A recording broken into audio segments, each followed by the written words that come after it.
नमस्कार, मैं हूं जर्नलिस्ट राजन। दोस्तों, जौनपुर के चर्चित दूल्हा हत्याकांड मामले में जिस भोले राजभर की गिरफ्तारी की मांग को लेकर के, जिसके ऊपर कार्रवाई की मांग को लेकर के लगातार आज़ाद बिंद की बहन सौम्या धरने पर बैठी हुई थी।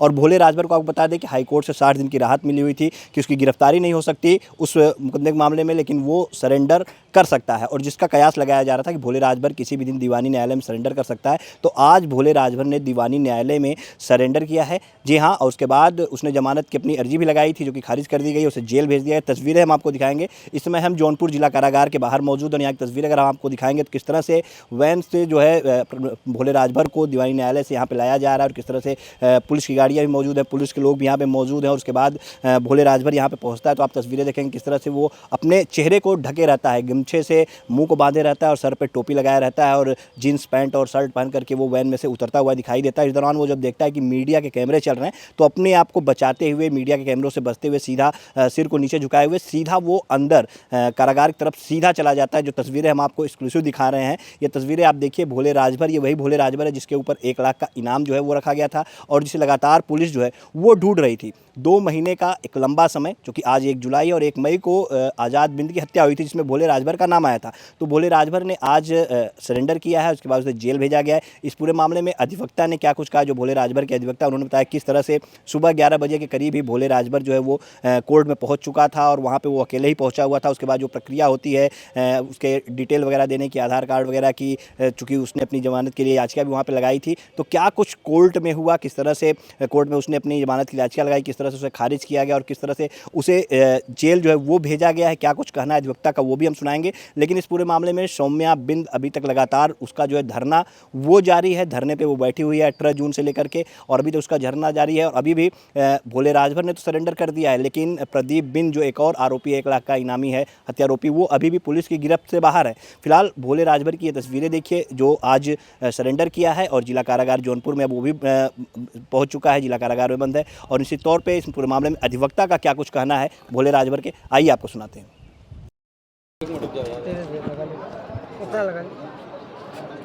आज ये दीवानी कचहरी में बड़ी गहमागहमी है, क्या मामला है ये?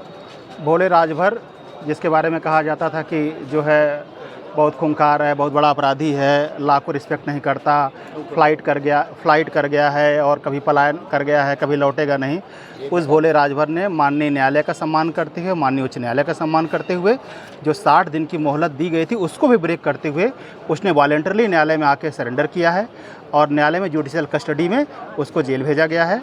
अब यहाँ से हम लोग, चूँकि अब जेल चले जा चुके हैं भोले राजभर, और उनका जुडिशियल रिमांड बन चुका है, और इसके बाद हम लोग बेल सीख करेंगे, जो ऑनरेबल हाई कोर्ट ने अपने डायरेक्शन में लिखा था कि 60 दिनों के अंदर वो सरेंडर करेंगे, इसके बाद जेल जाएंगे। लेकिन बड़ी बात यह है कि न्यायालय का सम्मान करते हुए, माननीय उच्च न्यायालय का सम्मान करते हुए, भोले ने 60 दिन चाहते तो अभी बाहर रह सकते थे, लेकिन उसके पहले ही उन्होंने उसको ब्रेक करके अपनी जुडिशियल कस्टडी दे दिया है, और इसमें न्यायालय के वो अभिरक्षा में है। आज क्या टाइमिंग रही उनकी न्यायालय आने की, या क्या कुछ? न्यायालय लगभग वो 11 बजे तक आ गए थे। जनरल जिस तरह से होता है 11 बजे तक आ गए थे। इसका जो पेपर्स होते हैं, फॉर्मेलिटीज़ होती हैं, फ़ोटोज वगैरह लगते हैं, आधार कार्ड वगैरह लगता है, वो सब पूरा करा के हम लोगों ने लगभग 12:30 बजे उन्हें, जो समय रहता है पेशी का सरेंडर करने का, 12:30 बजे वो सरेंडर कर गए। सरेंडर में कोई उनके तरफ से प्रे भी किया गया है? सरेंडर में ही प्रे किया गया था। हमें माननीय उच्च न्यायालय के आदेश के अनुक्रम में हमें जुडिशियल कस्टडी लिया जाए, हमें न्यायिक अभिरक्षा दिया जाए, और बेल एप्लीकेशन भी हम लोगों ने डाला था, क्योंकि इस कोर्ट को उतना पावर भी नहीं है कि 302 के मामले में जो 103 हो चुका है, उस ऐसे केसेस में यहाँ से जमानत दे दे। तो ऑनरेबल कोर्ट ने, लोअर कोर्ट ने, CJM कोर्ट ने उनकी जमानत को खारिज कर दिया। अब इसके बाद हम लोग सेशन कोर्ट में बेल मूव करेंगे। अब आगे जो 1 लाख का इनामिया उन्हें पुलिस घोषित की थी, क्या वो कायम रहेगा या खत्म हो जाएगा? आगे क्या होगा? नहीं, इनामिया तो देखिए, जिस समय द मोमेंट जो है हाई कोर्ट का जजमेंट आ गया कि 60 दिनों के अंदर जो है आप इनको अरेस्ट नहीं कर सकते 60 दिनों तक, उस समय जो पुलिस रेगुलेशन एक्ट के तहत जो पुलिस के द्वारा इनाम घोषित किया जाता था अपने अधिकारियों को इनकरेज करने के लिए, उन्हें पकड़ के लाएं, उन्हें किसी तरह से लाएं, तो उसी समय ब्रेक हो गया जब ऑनरेबल हाई कोर्ट का ऑर्डर आ चुका था। क्योंकि ऑनरेबल हाई कोर्ट का ऑर्डर आने के बाद भोले उसी फ्रीली टहल रहे थे, फ्रीली आ जा रहे थे, कहीं कोई दिक्कत नहीं थी। तो वह 1 लाख का इनामी तो जैसे ऑनरेबल हाई कोर्ट का ऑर्डर आ गया वैसे ही ओवरलैप कर गया, क्योंकि पुलिस मशीनरी जो होती है उस पर जुडिशरी का जो पावर होता है वो ओवरलैप करता है। तो पुलिस जुडिशरी साथ साथ चलती है, लेकिन जुडिशरी अभी भी प्रिवेल करती है थैंकफुली कि हमारे देश में भी संविधान जिंदा है।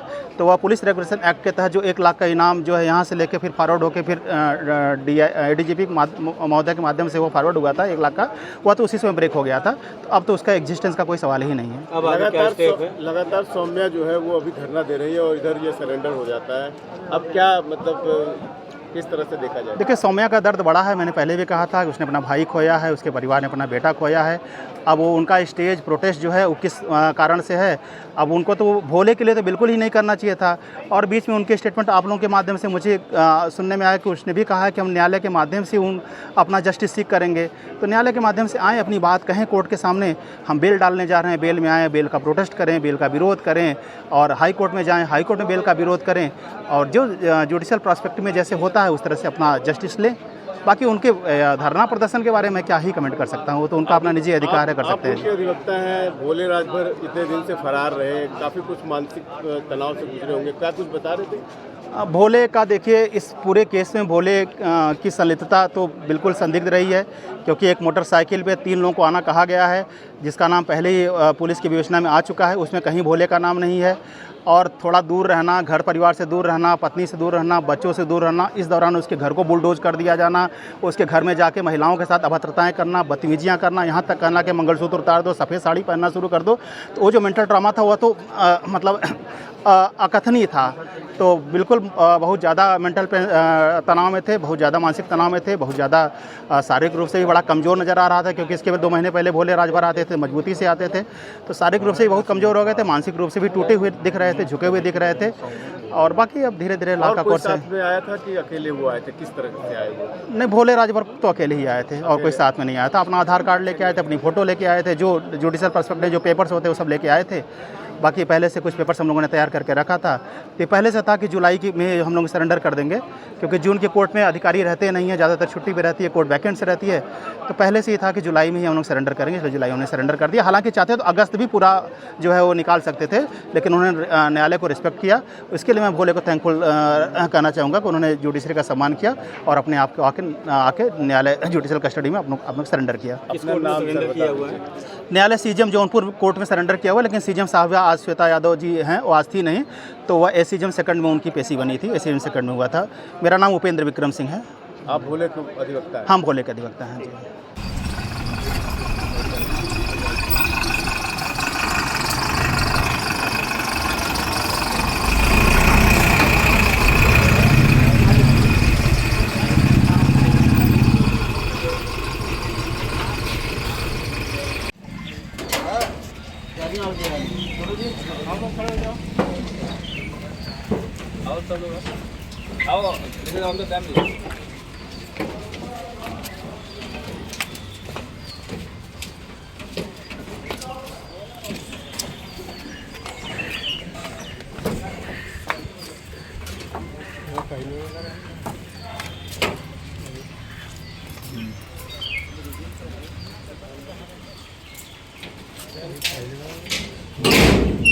कौन था इसमें?